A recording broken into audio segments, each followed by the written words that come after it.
فوج کا عراق شام سرحد پر ایرانی حمایت یافتہ ملیشیا پر حملہ، 4 افراد ہلاک۔ پینٹاگون کے مطابق امریکی فوج نے ایرانی حمایت یافتہ ملیشیا کے ڈرون حملوں کے جواب میں کارروائی کی۔ روس میں کورونا کی بھارتی قسم کے پھیلاؤ میں تیزی، ہزاروں نئے کیسز رپورٹ، 24 گھنٹوں میں 20,538 کیسز رپورٹ ہوئے۔ بلوچستان میں دہشت گردوں کا حملہ، ایف سی اہلکار شہید، دہشت گردوں نے واٹر بازو کو بارودی سرنگ سے نشانہ بنایا۔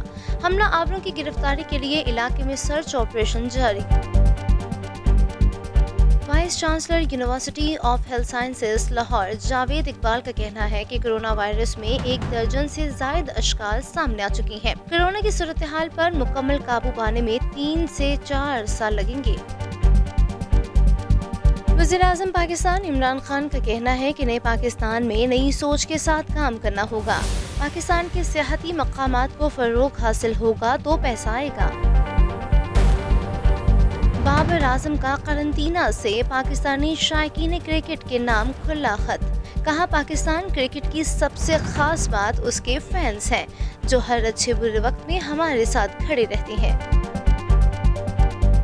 ایس اے جی باسکٹ بال نے قومی چیمپئن شپ میں اپنا پہلا میچ پاکستان پولیس کے خلاف جیت کر اپنے نام کر لیا۔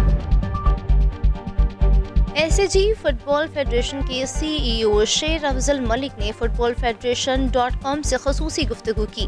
اس موقع پر ان کا کہنا تھا کہ ایسے گارڈن فٹ بال کے آغاز اور نوجوان کھلاڑیوں کی نشوونما کے لیے کوشاں ہے۔ ان کا مزید کہنا تھا کہ کلب کے مستقبل پلان کے حوالے سے پرعزم ہے۔